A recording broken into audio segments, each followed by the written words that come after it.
Hello guys, welcome to my channel. இன்றைக்கி 55வது episode தான் பார்க்க போகிறோம். வாங்க எபிசோட்குள்ளே போகலாம்.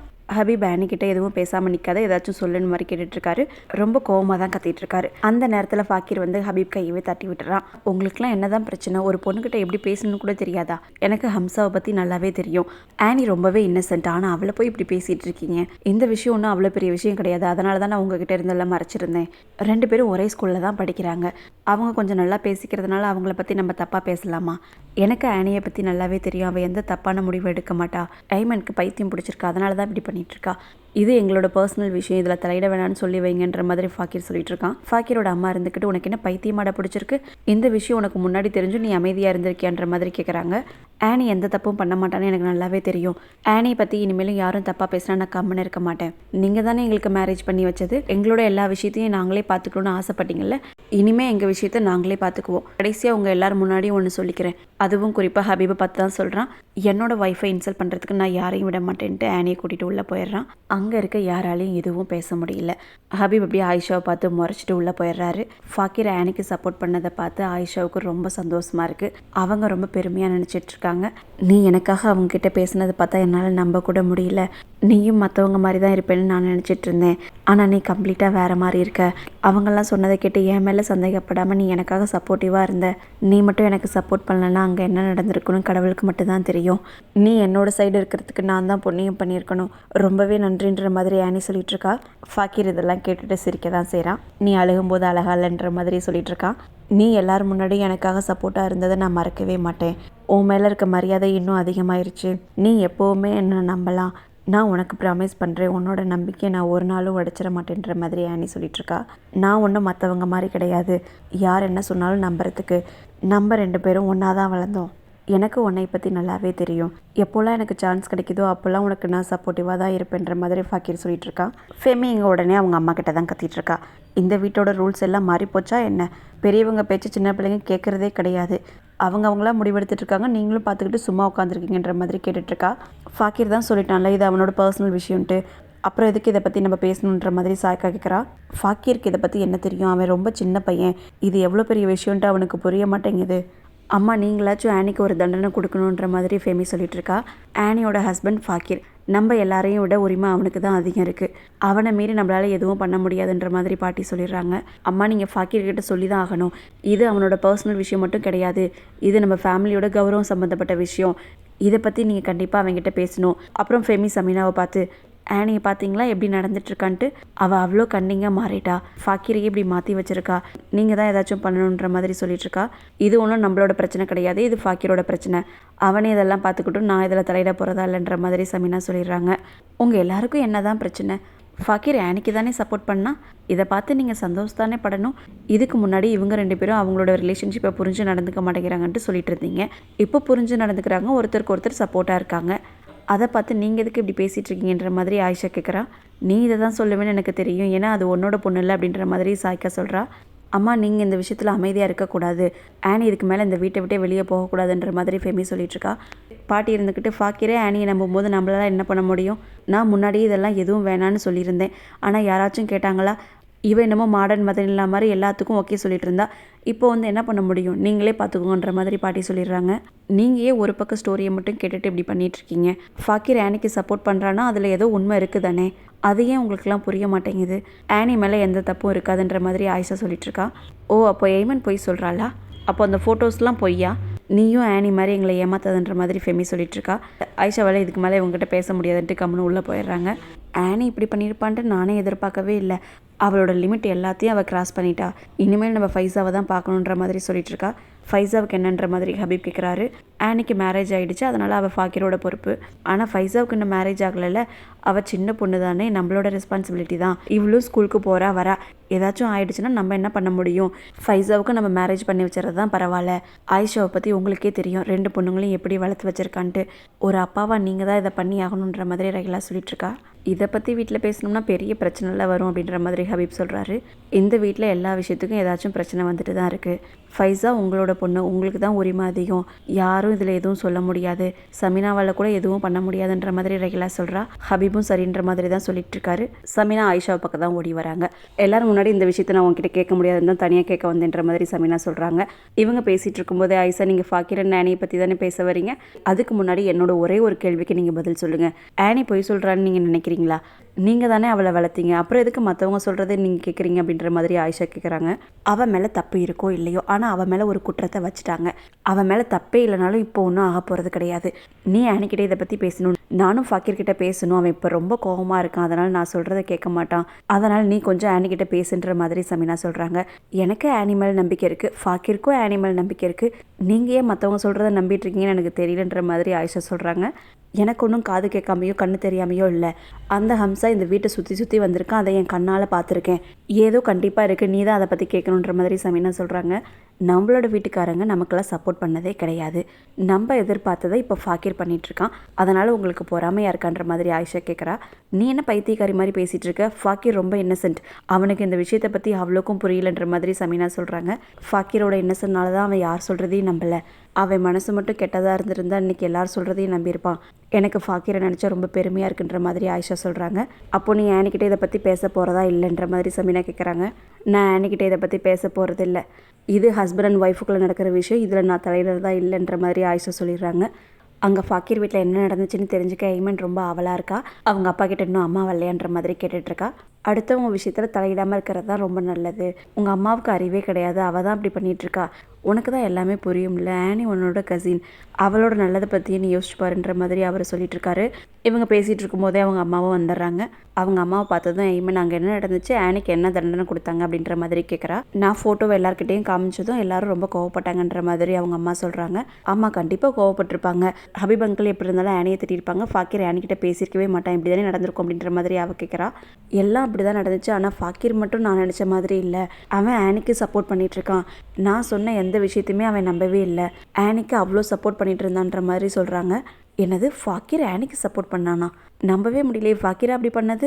பாட்டி, சமீனா ஆண்டி அவங்க யாருமே எதுவுமே சொல்லலையா அப்படின்ற மாதிரி கேட்குறா. என்னாலேயும் தான் நம்ப முடியல, நானும் எவ்வளவோ ட்ரை பண்ணேன், ஆனால் ஃபாக்கிர் யாரையுமே ஒரு வார்த்தை பேச விடலைன்ற மாதிரி அவங்க அம்மா சொல்லிட்டு இருக்காங்க. இதை கேட்கவே ரொம்ப சந்தோஷமாக இருக்குது. ஃபாக்கிர் ஆனிக்காக சப்போர்ட் பண்ணது, அவனாவது அறிவோடு நடந்திருக்கான் அப்படின்ற மாதிரி அவங்க அப்பா சொல்லிட்டு இருக்காங்க. நீங்கள் எப்போ பார்த்தாலும் தேவையில்லாததான் பேசிகிட்டு இருப்பீங்க, இது எங்கள் ஃபேமிலியோட கௌரவம் சம்மந்தப்பட்ட விஷயம், இதை நான் அப்படியே விட மாட்டேன்ற மாதிரி ஃபெமி சொல்லிட்டு இருக்கா. அது எப்படி ஃபெமி, எப்போ பார்த்தாலும் நீ உங்கள் வீட்டிலேருந்து தள்ளி தான் இருப்ப, ஆனால் ஒரு பிரச்சனைன்னு வந்துட்டால் மட்டும் அங்கே போய் இருக்கிற பிரச்சனையை ஏற்றி விட்டு வந்துடுற, நீ மட்டும் ஏன் இப்படி இருக்க அப்படின்ற மாதிரி அவர் கேட்குறாரு. என்ன சொல்ல வரீங்க நீங்கன்ற மாதிரி ஃபேமி கேட்குறா. ஐமன் முன்னாடியே நீ இப்படி எல்லா விஷயத்தையும் பேசிகிட்டு இருக்க, அது அவளை எவ்வளோ பாதிக்கும் அப்படின்ற மாதிரி அவர் கேட்குறாரு. என் பொண்ணை பற்றி எனக்கு நல்லாவே தெரியும், நான் அவளை நல்லா தான் வளர்த்துருக்கேன், அவளுக்கு எப்படி நடந்துக்கணும்னு தெரியும், உங்ககிட்ட பேசுகிறதே வேஸ்ட்டுன்னு சொல்லிட்டு அவள் கிளம்பிடுறா. ஆனி ஹம்சாவுக்கு தான் கால் பண்ணுறா. ஹம்சாவால் நம்பவே முடியல ஆனியா கால் பண்ணுறதுன்ட்டு. நீ தான் கால் பண்ணி அப்படின்ற மாதிரி அவன் கேட்குறான். ஆனி எப்படியே திட்ட ஆரம்பிச்சிடுறா. ஹம்சா, நீ என்ன தான் நினச்சிட்ருக்க, எதுக்காக அப்படிலாம் பண்ணிகிட்ருக்க, ஃபஸ்ட் நான் கேட்குறதுக்கு பதில் சொல்லு. ரொம்ப கிளவராக என்கிட்ட ஸ்கூலில் பேச வந்தேன், நானும் பழசெல்லாம் மறந்து உன்கிட்ட பேசினேன், ஆனால் அதை ஃபோட்டோ எடுத்து என் கசின் காமிச்சு வச்சுருக்க, எதுக்கு என் வாழ்க்கையில் இப்படி விளையாடிட்டுருக்க அப்படின்ற மாதிரி ஆனி கேட்குறா. ஃபஸ்ட்டு உன்னோட கசின் யார், நீ எந்த ஃபோட்டோவை பற்றி பேசிகிட்டு இருக்குன்ற மாதிரி ஹம்சா கேட்குறான். நீ டியூஷன் எடுத்துகிட்டு இருக்க எய்மன் என்னோட கசின் தான் அப்படின்ற மாதிரி ஆனி சொல்கிறா. உன்னோட கசின் தான் எய்மன்னு எனக்கு தெரியவே தெரியாது, என்னை பற்றி யார் என்ன சொல்லியிருந்தாலும் அது எல்லாமே பொய் தான் அப்படின்ற மாதிரி ஹம்சா சொல்கிறான். எது உண்மை எது பொய்ன்னு எனக்கு தெரியல, ஆல்ரெடி என்னோடய வாழ்க்கையே சேலஞ்சிங்காக தான் போயிட்டுருக்கு, அதில் நீயும் வந்து பிரச்சனை பண்ணிகிட்ருக்காதுன்ற மாதிரி ஆனி சொல்லிட்டுருக்கா. ஹம்சா நான் எதுவுமே பண்ணல அப்படின்ற மாதிரி தான் சொல்லிகிட்ருக்கான். நீ என்னோடய வாழ்க்கையில் விளையாடலான்னு நினச்சிட்ருக்காத, இதுக்கு மேலே எனக்கு நீ காலும் பண்ணாத, நான் ஸ்கூலுக்கு வந்தால் என்னை மீட் பண்ணாத, என்னோடய வாழ்க்கையை உன்னால் தான் கேட்டுட்ருக்கு, இனிமேல் பேசாதன்ற மாதிரி சொல்லிவிட்டு ஆனி ஃபோனை வச்சிட்றா. ஃபராஸ் காலையிலேருந்து வீட்டுக்கு வரல போல். சாய்க்கா நிறைய தடவையும் கால் பண்ணி பார்க்குறாங்க, ஆனால் அவர் எடுக்கவே இல்லை. அதனால் சாய்க்கா அவங்களுக்கு தெரிஞ்சவங்களுக்கு கால் பண்ணி ஃபராஸ் வந்தார் அப்படின்ற மாதிரி கேட்டுட்ருக்காங்க. அவங்க ஃபராஸ் வரல அப்படின்ற மாதிரி தான் சொல்கிறாங்க. ஃபராஸ் நேற்றுலேருந்து வெளியே தான் இருக்காங்க, நான் கால் பண்ணாலும் எடுக்க மாட்டேங்கிறாங்க, உங்களுக்கு எதுவும் தெரிஞ்சால் எனக்கு கால் பண்ணி சொல்லுங்கன்ற மாதிரி சாய்க்கா சொல்லிகிட்ருக்கா. அவங்களும் சரி ஃபராஸ் வந்துட்டா சொல்கிறேன்ற மாதிரி தான் சொல்லிகிட்ருக்காங்க.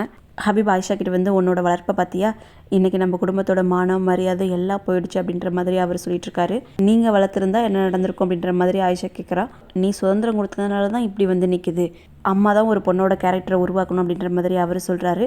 அதை தான் நான் சொல்லிகிட்ருக்கேன், நீங்கள் வளர்த்துருக்கணும் அவளை, ஆனால் நீங்கள் தான் உங்கள் செகண்ட் ஒய்ஃப் கூட பிஸியாக இருக்கீங்களே, அப்போ இந்த டாப்பிக்கை பற்றி பேசாதீங்க விடுங்க அப்படின்ற மாதிரி ஆயிஷா சொல்கிறா. உனக்கு எங்கேருந்து வந்துச்சு இவ்வளோ தைரியம், உங்கள் அம்மா வீட்டில் 4 நாள் இருந்துட்டு வந்தால் உனக்கு திமிர் ஏறிடுச்சா அப்படின்ற மாதிரி அவர் கேட்குறாரு. இந்த தைரியம்லாம் என்னோடய பொண்ணுக்கிட்ட இருந்து வந்தது, இதெல்லாம் முன்னாடியே இருந்திருந்தால் என்னோடய லைஃப் இப்படி இருந்திருக்காது அப்படின்ற மாதிரி ஆயிஷா சொல்கிறாங்க. ஆனியோட ஹஸ்பண்ட் ஃபாக்கிர்னால அவள் என்ன வேணாலும் பண்ணலாம்னு நினச்சிட்டு இருக்க வேணாம். நான் இன்னமும் ஆனியோட அப்பா தான், ஒரு அளவுக்கு மேலே கம்முன்னு இருக்க மாட்டேன்ற மாதிரி ஹபீப் சொல்கிறாரு. ஆனியோட ஹஸ்பண்ட் ஃபாக்கிர் தான், ஃபாக்கிர் எடுக்கிறது தான் முடிவு. இதுக்கு முன்னாடி எப்படி உங்கள் பொண்ணுங்களை கண்டுக்காமல் இருந்தீங்களோ இப்போவும் அதே மாதிரி இருந்துக்கோங்க அப்படின்ற மாதிரி ஆயிஷா சொல்லிடுறாங்க. ஹபீபால் எதுவும் பேச முடியல, கம்முன்னு எந்திரிச்சு போயிடுறாரு. ஹம்சா பேசுகிறதுக்காக ஐமனை தான் வர சொல்லியிருக்கா. நீயா பேசுகிறதுக்கு என்ன கூப்பிட்டதுக்கு ரொம்ப சந்தோஷம் அப்படின்ற மாதிரி ஐமன் சொல்கிறா. ஆனி உன்னோட கசினா இதை ஏன் என்கிட்ட சொல்லலை அப்படின்ற மாதிரி ஹம்சா கேட்குறான். அது தேவையில்லாத விஷயம்ன்ட்டு நான் சொல்லலை, நான் அதுக்கு ஆனியை பற்றி சொல்லணும், ஆனி உனக்கு தெரியாத போது அப்படின்ற மாதிரி ஐமன் சொல்கிறா. எனக்கு ஆனியை நல்லாவே தெரியும், அது உனக்கும் தெரியும், ஏன் முன்னாடி எதுவும் தெரியாத மாதிரி நடிச்சிட்டு இருக்காத. ஆமாம் என்ன ஃபோட்டோ உன்கிட்ட இருக்குது அப்படின்ற மாதிரி ஹம்சா கேட்குறான். என்கிட்ட எந்த ஃபோட்டோ இருக்குது, நீ எதை பற்றி பேசிகிட்டு இருக்க அப்படின்ற மாதிரி ஐமன் கேட்குறா. ஆனி ஏதோ ஃபோட்டோவை பற்றி சொன்னால் அந்த ஃபோட்டோவை பற்றி தான் கேட்குறேன் அப்படின்ற மாதிரி ஹம்சா சொல்கிறான். ஓ ஆனி உனக்கு கால் பண்ணாளா, அவளுக்கு ஏதாச்சும் ட்ராமா போடுறதுனா ரொம்ப பிடிக்கும், அதனால தான் உன்கிட்ட இல்லாதையும் பொல்லாதையும் சொல்லியிருப்பா அப்படின்ற மாதிரி ஐமன் சொல்கிறா. ஆனியை பற்றி எனக்கு நல்லாவே தெரியும், அவள் அப்படிப்பட்ட பொண்ணு கிடையாது, கண்டிப்பாக ஏதோ நடந்திருக்கு அதனால தான் சொல்லியிருக்கா அப்படின்ற மாதிரி ஹம்சா சொல்கிறான். ஆனி தான் நீ லவ் பண்ண பொண்ணா அப்படின்ற மாதிரி ஐமன் கேட்குறா. இது உனக்கு தேவையில்லாத விஷயன்ற மாதிரி அவன் சொல்கிறான். ஆனியை பற்றி எனக்கு ரொம்ப நல்லாவே தெரியும், அவள் ரொம்ப கெட்ட பொண்ணு, உன்னோட டைமை தான் அவள் வேஸ்ட் பண்ணிகிட்ருக்கா, கல்யாணம் ஆகியும் உன் கூட அஃபேர் வச்சுட்ருக்கா, அவளை விட்டுரு அப்படின்ற மாதிரி ஐமன் சொல்கிறா. ஆனி அப்படிப்பட்ட பொண்ணே கிடையாது, நீ ஆனியை பற்றி ரொம்ப தப்பாக நினச்சிட்ருக்க, ஆனி என்கிட்ட ஒழுங்காக பேசுனது கூட கிடையாது, அவள் என்னை லவ் பண்ணதும் கிடையாது, இது ஒன் சைட் லவ் தான் அப்படின்ற மாதிரி ஹம்சா சொல்கிறான். அப்போ நானும் தான் உன்னை ஒன் சைடாக லவ் பண்ணிகிட்ருக்கேன், ஆனி யாராச்சும் அப்ரிஷியேட் பண்ணாலே எனக்கு சுத்தமாக பிடிக்காது, அவளை தயவு செஞ்சு மறந்துடுன்ற மாதிரி ஐமன் சொல்லிட்டுருக்கா. நான் என்ன பிரச்சனைன்னு கேட்காமையே நீயே எல்லாத்தையும் சொல்லிட்ட, ஆனி சொன்னது தான் கரெக்டு, நான் உன்கிட்ட கெஞ்சி கேட்டுக்கிறேன், என்னால் ஆனிக்கு எந்த பிரச்சனையும் வரக்கூடாதுன்ற மாதிரி கோவமாக சொல்லிட்டு கிளம்பிடுறான் ஹம்சா. சமீனா ஃபாக்கிர்கிட்ட தான் கத்திட்டு இருக்காங்க. நீங்களும் ஏன் மற்றவங்க மாதிரி பேசிகிட்டு இருக்கீங்க, நீங்கள் ஆனியை புரிஞ்சிருப்பீங்கன்னு நான் நினச்சிட்டு இருந்தேன், அவ்வளோ பிரச்சனை நடக்கும்போது நீங்கள் எங்கள் கூட இருப்பீங்கன்னு நான் நினச்சிட்டு இருந்தேன், ஆனால் நீங்களே இப்படி பேசிகிட்டு இருக்கீங்க அப்படின்ற மாதிரி ஃபாக்கிர் கேட்குறான். ஒரு பொண்ணு சிக்னல் தராமலாம் யாரும் பின்னாடி சுற்றிட்டு இருக்க மாட்டாங்க, நீ ஆனி ரொம்ப நம்பாத அப்படின்ற மாதிரி சமீனா சொல்கிறாங்க. எனக்கு ஹம்சாவையும் நல்லா தெரியும், அவன் ரொம்ப நாளாகவே ஆளை காணோம், ஆனியும் அவன்கிட்ட பேசினதே இல்லைன்ற மாதிரி ஃபாக்கிர் சொல்கிறான். அப்படியா, அவளுக்கு பேசவே பிடிக்கலன்னா அப்புறம் எதுக்கு நீ பேசிகிட்டு இருந்தா, அதை ஏன் ஃபோட்டோ எடுத்து அனுப்பணும், நீ உன் கண்ணை மூடிட்டுருக்க, அதனால தான் நடக்கிறது எதுவும் உனக்கு தெரிய மாட்டேங்குது, கண்ணை திறந்து பாரு எல்லாமே உனக்கு புரியும் அப்படின்ற மாதிரி சமீனா சொல்கிறாங்க. எனக்கு நல்லாவே புரியுதுன்ற மாதிரி தான் ஃபாக்கிர் சொல்கிறான். அவங்கம்மா ஃபாக்கிர் சொல்கிறது கேட்குறதாவே இல்லை, இன்னும் பெருசாக ஏதாச்சும் நடக்கிற வரைக்கும் நீ அடங்க மாட்டே அப்படின்ற மாதிரி சொல்லிடுறாங்க. ரஹிலா ஃபைசாவுக்கு மாப்பிள்ளை பார்க்கவே தொடங்கிட்டாங்க. ஒரு கல்யாண புரோக்கரை வர சொல்லியிருக்காங்க, அவங்ககிட்ட என்னோட ஹஸ்பண்டோட பொண்ணுக்கு மாப்பிள்ளை பார்க்கணும் அப்படின்ற மாதிரி சொல்கிறாங்க. உன்னோட ஹஸ்பண்டோட பொண்ணுக்கு அப்படின்ற மாதிரி அவங்க கேட்குறாங்க. என்னோட ஹஸ்பண்டோட ஃபர்ஸ்ட் ஒய்ஃபோட பொண்ணுக்கு தான் மாப்பிள்ளை தேடிட்டு இருக்கோன்ட்டு ஃபோட்டோலாம் காமிக்கிறா ரஹிலா. அவங்க ஃபோட்டோ பார்த்ததுமே உனக்கு என்ன பைத்தியம் பிடிச்சிருக்கா, இவ்வளோ சின்ன பொண்ணுக்கு போய் கல்யாணமா அப்படின்ற மாதிரி தான் கேட்குறாங்க. இவளோட அக்கா 1 வருஷம் தான் பெரியவ, அவளுக்கே நாங்கள் சீக்கிரம் மேரேஜ் பண்ணி வச்சிட்டோம், அதனால தான் இவளுக்கும் பண்ணலான் இருக்கோன்ற மாதிரி சொல்கிறா ரஹிலா. இவ்வளோ சின்ன பொண்ணுக்கு சின்ன பையனை நான் எங்கேருந்து கண்டுபிடிக்கிறதுன்ற மாதிரி அவங்க கேட்குறாங்க. உங்களை யார் சின்ன பையனை பார்க்க சொன்னா, நல்ல மெச்சூர்டான பையனை தான் நீங்கள் பார்க்கணும், சின்ன பையனாக இருந்தால் அவனுக்கு ஒன்றும் தெரியாது, அவங்க அப்பா அம்மா பேச்சை கேட்டு நடந்துட்டு இருப்பான், எங்களுக்கு மேரேஜ் பண்ணி கொடுத்ததும் ஃபைஸாவை நல்லா பார்த்துக்கிற பையனாக இருக்கணும், சீக்கிரம் பார்த்து சொல்லுங்கன்ற மாதிரி ரஹிலா சொல்லிட்டு இருக்கா. அவ்வளோ பெரியவங்களுக்கு கல்யாணம் பண்ணி கொடுத்தா அவள் காலம் ஃபுல்லாக எப்படி வாழ்வான்ற மாதிரி அவங்க கேட்குறாங்க. அது என்னோட பிரச்சனை கிடையாது, அவங்க புரிஞ்சு நடந்துக்குவாங்கன்ற மாதிரி ரஹிலா சொல்கிறா. எஜுகேட்டட் ஃபேமிலியாக இருந்தால் இவ்வளோ சின்ன பொண்ணை மேரேஜ் பண்ணிக்க ஒத்துக்க மாட்டாங்கன்ற மாதிரி அவங்க சொல்கிறாங்க. உங்களை யார் அது மாதிரி ஃபேமிலியை பார்க்க சொன்னா, அது மாதிரி ஃபேமிலியே எங்களுக்கு வேண்டாம், பையன் சிட்டியில் இல்லாமல் அவுட் சைடில் இருக்க மாதிரி இருக்கணும், பையன்கிட்ட நிறைய பணம் இருக்கணும், அது மட்டும் இருந்தால் போதுன்ற மாதிரி ரஹிலா சொல்கிறா. இவங்க பேசிகிட்டு இருக்கிறத சமீனா பார்த்துடுறாங்க. ஆனால் இவங்க என்ன பேசுகிறாங்கன்றது தெரியாது, யார் இவங்க அப்படின்ற மாதிரி ரஹிலா கிட்ட கேட்குறாங்க. இவங்க என்னோட ரிலேட்டிவ், அப்பப்போ என்னை பார்க்க வருவாங்க, யாரையாச்சும் டீ கொஞ்சம் போட்டு கொண்டு வர சொல்லுங்கள் அப்படின்ற மாதிரி சொல்லிட்டு ரூமுக்குள்ளே வர மாதிரி இருந்தால் கதவை தட்டிட்டு வாங்கன்ற மாதிரி ரஹிலா சொல்கிறா. நெக்ஸ்ட் டைம் உங்கள் ரிலேட்டிவ் யாராச்சும் வராங்கன்னா முன்னாடியே என்கிட்ட சொல்லு, நாங்களும் அவங்ககிட்ட நல்ல விதத்தில் பேசுவோம் அப்படின்ற மாதிரி சமீனா சொல்லிட்டு போயிடுறாங்க. சீக்கிரமாகவே ஒரு நல்ல மாப்பிள்ளையை பார்த்து தர சொல்லி ரஹிலா அவங்ககிட்ட சொல்லிட்டு இருக்கா. பாட்டிக்கு உடம்புக்கு முடியல போல், தலையெல்லாம் வலிக்குது, நெஞ்செல்லாம் வலிக்குதுன்னு சொல்லிட்டு இருக்காங்க. ஃபெமி அடுத்த நாளும் வீட்டுக்கு வந்துடுறா. பாட்டி அவங்கள பார்த்ததுமே இன்னைக்கு நீ வந்துட்டியா அப்படின்ற மாதிரி தான் கேட்குறாங்க. அம்மா நான் உங்களோட பொண்ணு, என்கிட்டயே இப்படி பேசிகிட்டு இருக்கீங்க அப்படின்ற மாதிரி அவள் கேட்குறா. அம்மா கிட்ட கத்தி பேச வேணா, அம்மாவுக்கு பிபி அதிகமாக இருக்குது அப்படின்ற மாதிரி சாய்க்கா சொல்கிறா. ஆமாம், இவ்வளோ பிரச்சனை நடக்கிறதுனால தான் அம்மாவுக்கு இப்படி இருக்குது, எல்லாரும் அவங்க வேலையை தான் பார்த்துட்ருக்காங்க, அம்மாவை யாருமே கவனிக்கிறது இல்லை. சாய்க்கா ஃபராஸை நான் நேற்றுலேருந்து பார்க்கவே இல்லை, அவர் எங்கே அப்படின்ற மாதிரி கேட்குறா ஃபெமி. அவர் ஆஃபீஸில் வேலையை பார்த்துட்ருக்காரு, ஃபாக்கிரும் ஹபீபும் எப்போ பாரு சண்டை போட்டுகிட்டே இருக்கிறதுனால ஆஃபீஸை கவனிக்கிறதே இல்லை, ஃபராஸ் தான் அங்கேருந்து எல்லாத்தையும் பார்த்துட்ருக்காருன்ற மாதிரி சொல்லிட்டு இருக்கா. ஃபெமி அவங்க அம்மாவுக்காக தான் டீ போட வந்திருக்கா. அப்போதைக்கு ரஹிலா வந்து டீ போட்டுட்ருக்கீங்களா, ஃபஸ்ட்டு நீங்கள் டீ குடிங்க, நான் அம்மாவுக்கு போட்டு தரேன் அப்படின்ற மாதிரி சொல்லி அவள் டீ போட்டுட்ருக்கா. ஆயிஷா சொன்ன அளவுக்கு பார்க்க நீ ரொம்ப மோசம் மாதிரிலாம் தெரியலன்ற மாதிரி ஃபெமி சொல்லிகிட்ருக்கா. யார் தான் அவங்க கோவைஃபை பற்றி நல்ல விதமாக சொல்லியிருக்காங்க, ஆனால் நான் ஆயிஷாவை பற்றி இது வரைக்கும் எதுவுமே சொன்னது கிடையாது. ஹபி உங்களையும் சாய்க்காவையும் பற்றி ரொம்ப பெருமையாக பேசிகிட்டு இருப்பாரு. நீங்கள் ஆனி பண்ண விஷயத்தை இங்கே வந்து சொன்னது ரொம்ப சரியான விஷயம், ஆனால் நீங்கள் அவ்வளோ பெரிய விஷயத்த சொல்லியும் யாரும் பெருசாக எடுத்துக்கல. இனிமேலாச்சும் ஆனியை நீங்கள் கவனித்து பார்த்துக்கோங்கன்ற மாதிரி ரகிலா சொல்கிறா. நாங்கள் எதுக்காக பார்த்துக்கணும், அதெல்லாம் அவங்க அம்மா அத்தை பார்த்துக்குவாங்க அப்படின்ற மாதிரி சொல்கிறா ஃபெமி.